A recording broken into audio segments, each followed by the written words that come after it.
Palabra y vida. Con el padre Manuel Horta, desde Sevilla.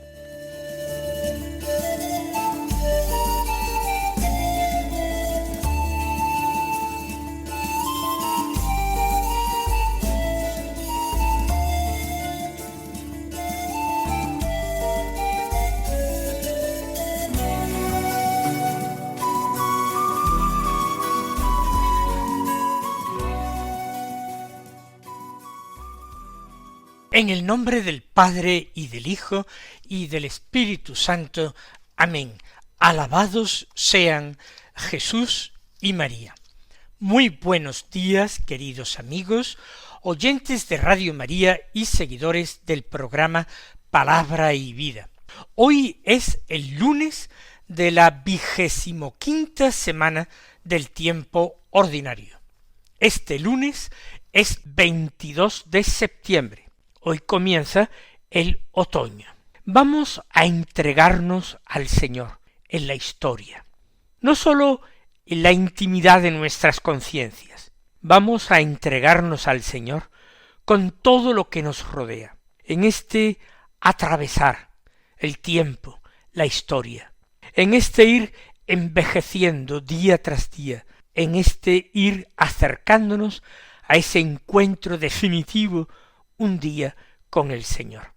Cada estación del año tiene sus propias fiestas, sus propias solemnidades. Nosotros reconocemos que el tiempo en el que caminamos es algo santo, porque es lugar de encuentro con el Señor.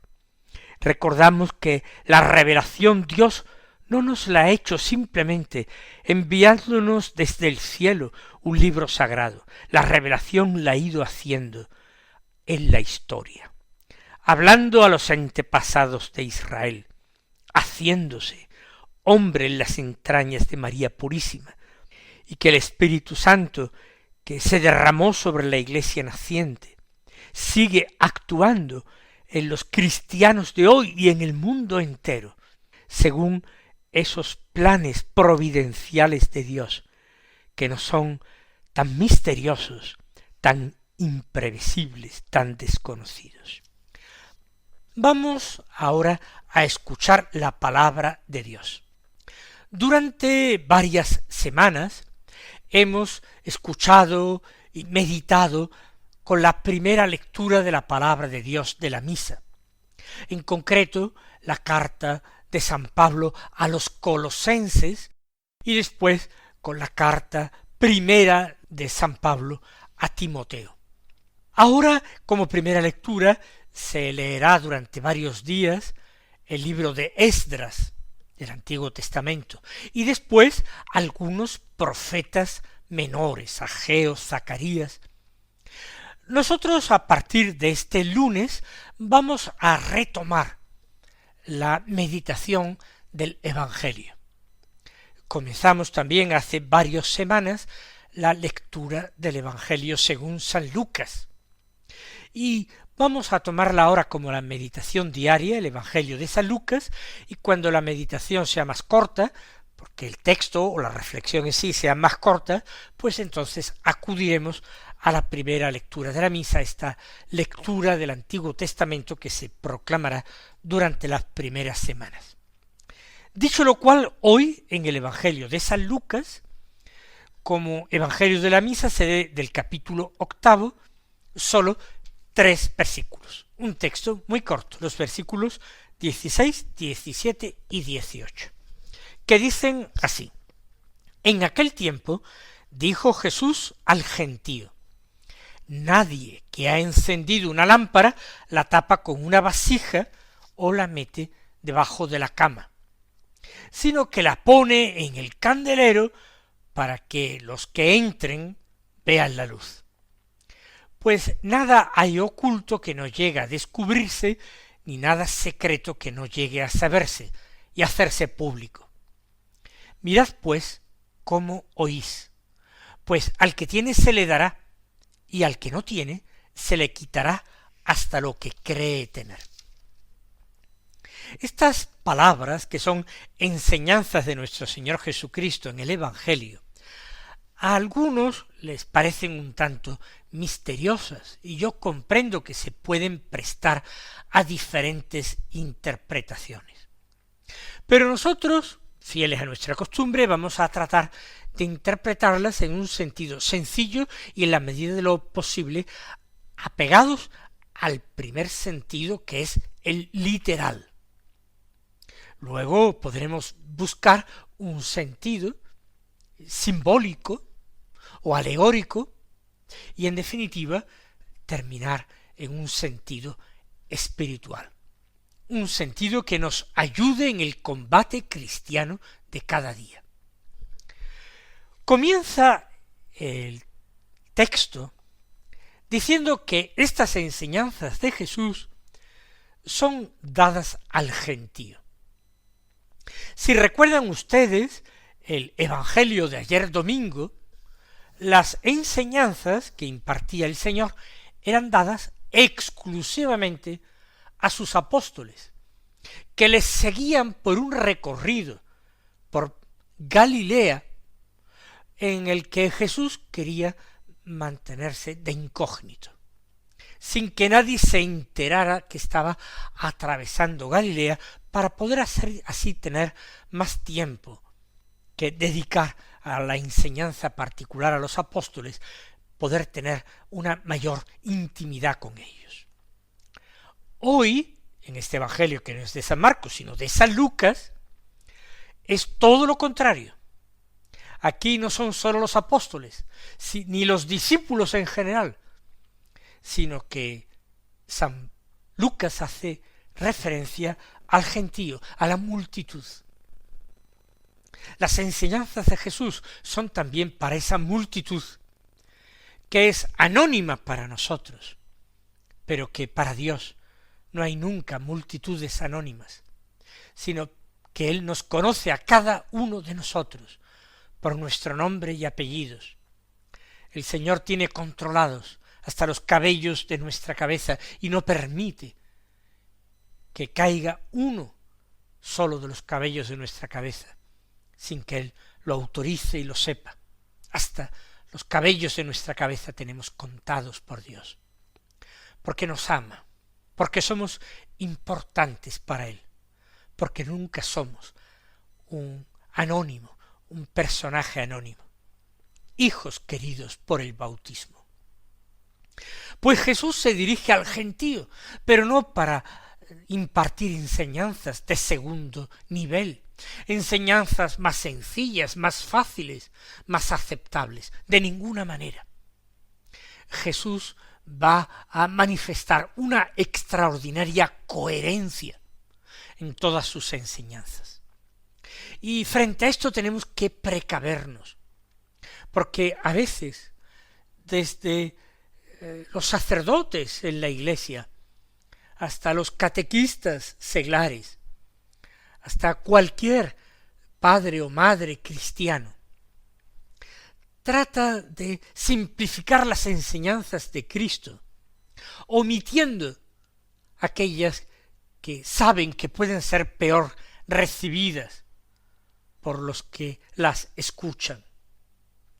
El catequista que olvida, entre comillas digo olvida, dar ciertas enseñanzas del Señor, porque hoy no son populares, porque van en contra de la opinión de la gente, y temen enfrentarse con las opiniones de la gente y manifestar una doctrina que no es en absoluto políticamente correcta. Y lo hacen los catequistas, y lo hacemos nosotros, cuando hablamos de Dios y cuando hablamos de sus enseñanzas. Nos callamos, modificamos, dulcificamos la enseñanza de Cristo. Quizás pensamos hacer un favor a Cristo Jesús, al Maestro con mayúsculas. Queremos más aceptable su doctrina, que sea más aceptable. Y como el Señor parece que no tuvo ese tacto, no tuvo esa prudencia, no tuvo esa diplomacia, pues nosotros sí la tenemos. No, cuando Jesús enseña al gentío, enseña con la misma claridad, con la misma rotundidad, con la misma radicalidad y exigencia que cuando habla a sus apóstoles en particular.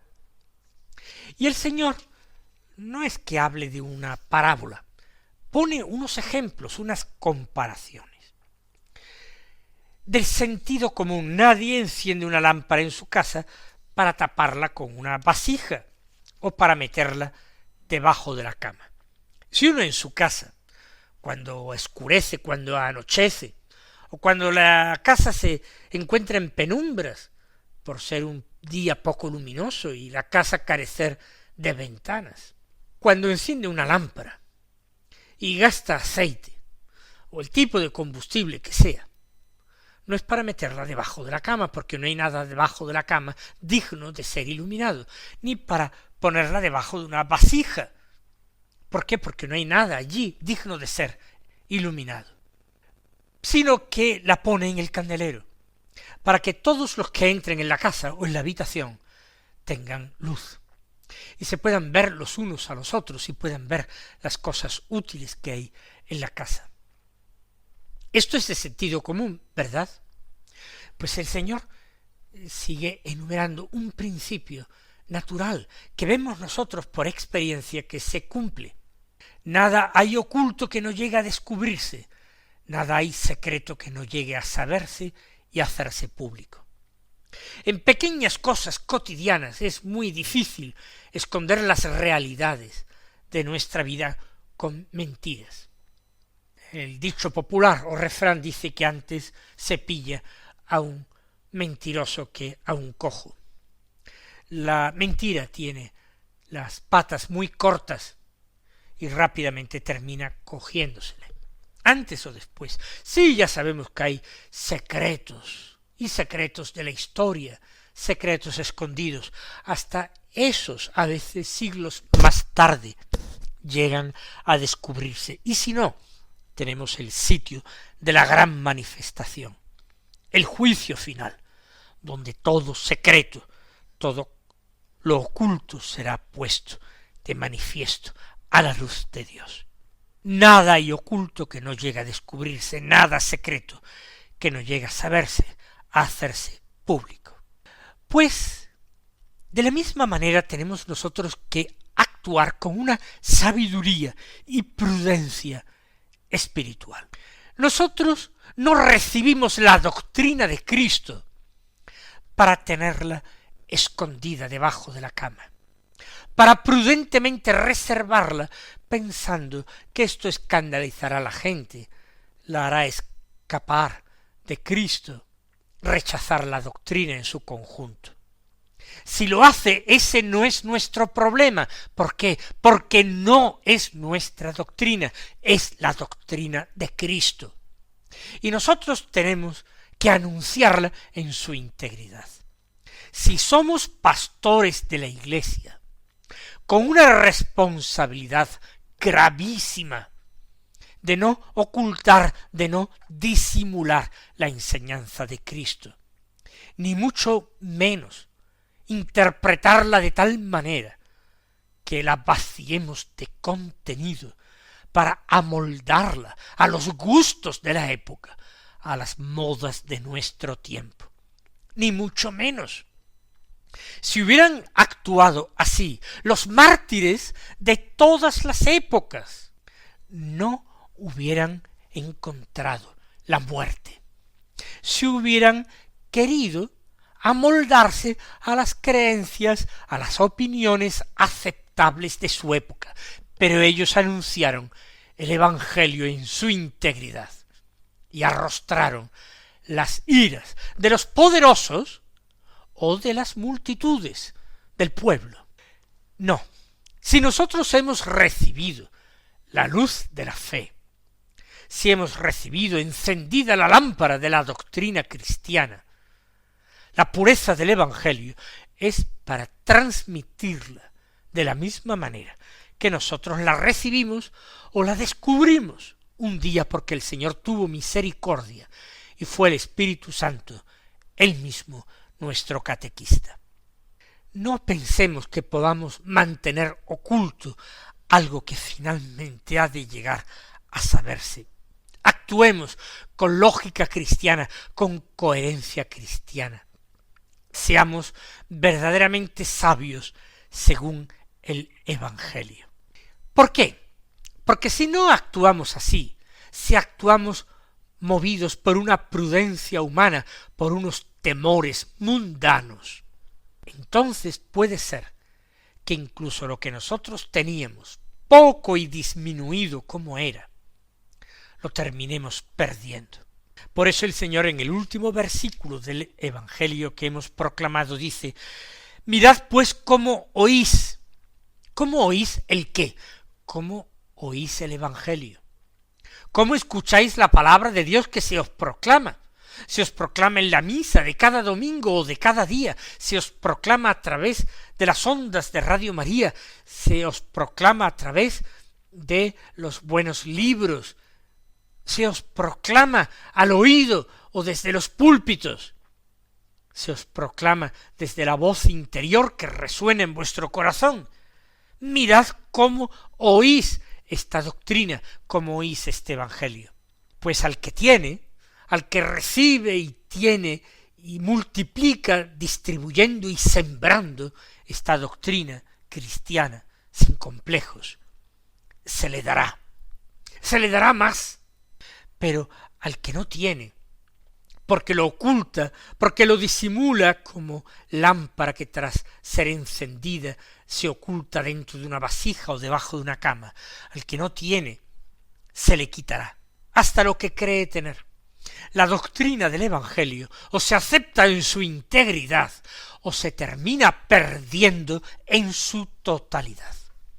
Recuerden esto y pidan al Señor esta coherencia cristiana que nos permite ser valientes frente al mundo, dando testimonio de nuestra fe, aunque ese testimonio sea difícil como el que dieron los mártires.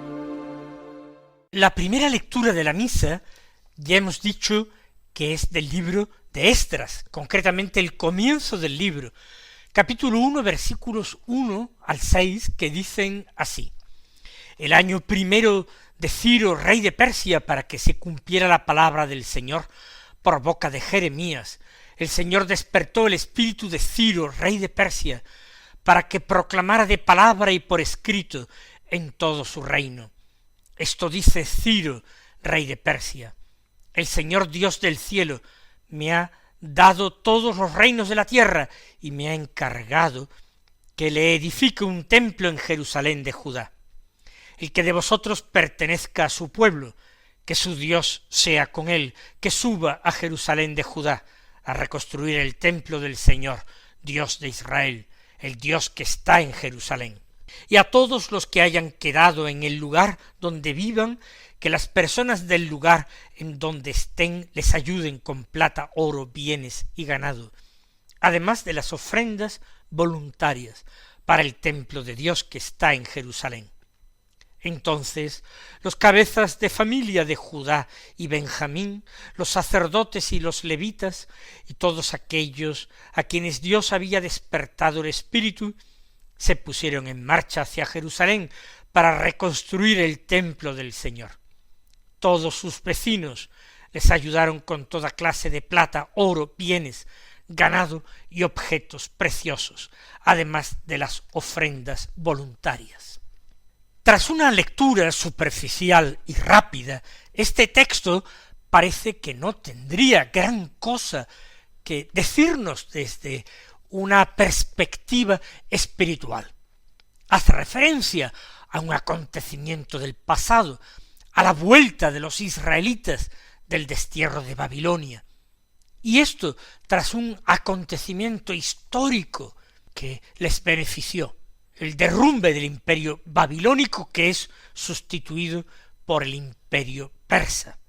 Y este rey Ciro el Grande decide permitir que los judíos dispersados en Babilonia puedan regresar a Jerusalén y reconstruirla y reconstruir el templo. Muy bien, pero hagamos una lectura espiritual. ¿Qué es lo que destruye en nosotros? La unidad. ¿Qué es lo que rompe en nosotros? El arraigo en nuestra tierra, en nuestra verdadera patria. Nosotros que somos ciudadanos del cielo, aunque peregrinemos todavía hacia él por este valle de lágrimas. Evidentemente es el pecado el que rompe la unidad, es el pecado el que produce ese triste destierro de la patria. Nosotros somos como los desterrados, los que viven en tierra extraña, los que gimen bajo un poder que nos oprime, que no es el de Dios, sino el poder del pecado. Nosotros somos los oprimidos por el diablo, que rezamos pidiendo nuestra salvación, nuestra liberación.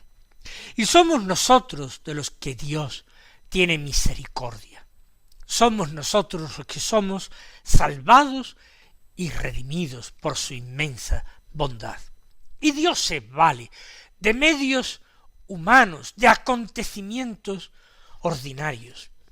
¿Cuántas personas han vuelto a reencontrar el camino de la fe, el camino de Dios, el camino de la Iglesia, a partir de acontecimientos de la vida que parecerían totalmente fortuitos, que parecían pura casualidad, pero que una vez asentados en la fe descubren que tienen por protagonista detrás a ese Dios de la vida que no quiere la perdición del hombre, sino la vida del hombre y la salvación de todos, y que todos lleguen al conocimiento de la verdad.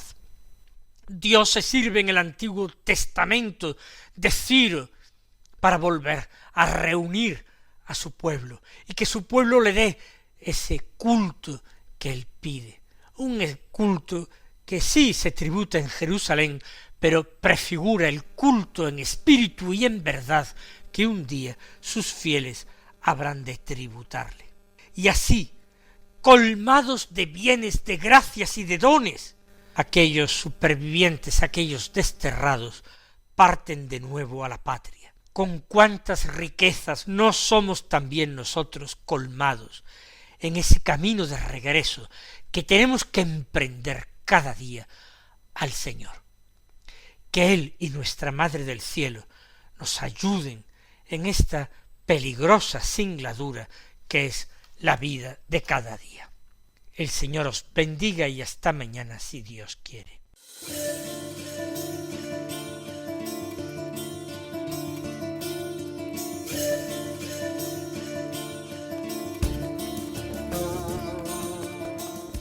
Han escuchado en Radio María Palabra y Vida, un programa que dirige el Padre Manuel Horta.